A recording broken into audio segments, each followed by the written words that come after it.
Hello and welcome to another update video about Bitcoin. Yeah, we keep it short because Bitcoin hasn't really moved overnight here, and we are still looking forward to a further decline over the coming sessions. In my opinion, it would be great to get that drop today, maybe close to 28K. Then we could get a wave 4 weekend. Again, we often get a wave 4 on a weekend. That's really how it typically works. Of course, cannot really promise it. But that is typically what we see and what we want to see, because weekends are typically boring anyway, typically characterized by sideways action. Normally Fridays can be quiet as well, but a couple of weeks ago we had quite a rapid, sell-off. It wasn't massive, but quite a rapid sell-off on Friday, late Friday.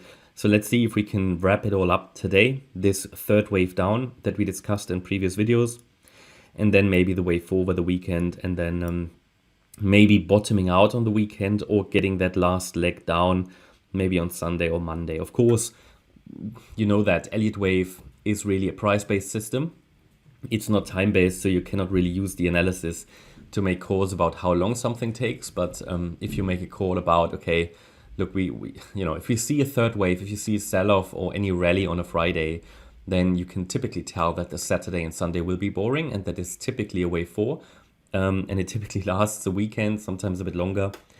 That's sort of what you can easily do, but we cannot say how long a move really takes normally. It is a price-based system. It's all about how deep does a price go, which retracement levels does it reach, which extension levels, but not necessarily how long time-wise a certain wave takes, especially on the lower time frames. But even here, the larger time frames are much more relevant and reliable than the smaller ones. But anyway, it's pretty much going according to script, no change. Last week, we discussed this $29,600 level as resistance. That did hold. We saw the expected reaction to the downside. And as you know, if you watch the previous videos, the idea is that we are in a wave 2 correction to the downside. In this wave 2, we completed already the A wave, the B wave, and we are in the C wave to the downside. That should be a 5-wave move. I am counting the move down as an ending diagonal in wave C. So don't be surprised that you see an ABC structure in a third wave. That could get more complicated by the possible scenario that even the C wave in the third wave could be an ending diagonal in itself. So it just tells you that this is a lot of choppy price action. We don't really come down impulsively, which is to a degree good, but it's also boring. Why is it good? If it's good, or if it's coming down like that, choppy, it just confirms our view and perspective that this is not an impulsive sell-off, but rather a diagonal structure of sorts, or at least a corrective structure, which has a good chance of finding support in our yellow support area. You can see that support goes all the way down to 26,280. As long as we eventually hold that level, the overall setup for a third wave rally is valid. So if we zoom out a bit, this is obviously where you can see the third wave. Highlighted here in white, the third of a third wave actually. So that's sort of how the chart has built itself over the last few months. We've got a series of 1-2 setups. All of them should reach a third wave as well. So they should lead to a third wave, and the next wave up should be a third wave, taking us to maybe around about 40K. That's all measured by looking at the Fibonacci extensions. It depends a little bit on how low the wave 2 goes. So here we can measure the length of the wave 1. I mean, let's go all the way down to maybe the 50% retracement. It could come down a little lower, but then I would get a target, the 1.618 extension of 39,630. That would be an ideal target for a third wave. Could go higher, Then we should get a fourth wave and a fifth wave of a larger third wave, and it should escalate higher. Now, that doesn't mean it is guaranteed. Markets, everything that I say and markets, they are based on probabilities, and they are based on a condition. The condition is very clearly that the 78.6 Fibonacci retracement level needs to hold. That is at 26,280. If we break below that level, this setup has to be revised, changed, the wave count needs to change. But until then, I'm, let's say, optimistic that this could become a good jump off point for a third wave rally. And at the moment, price action would still suggest lower.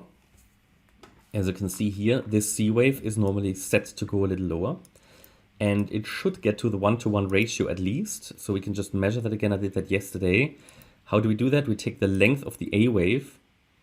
Then we go to the high of the B wave to calculate the length of the C wave. And the very frequent target is the 100% extension.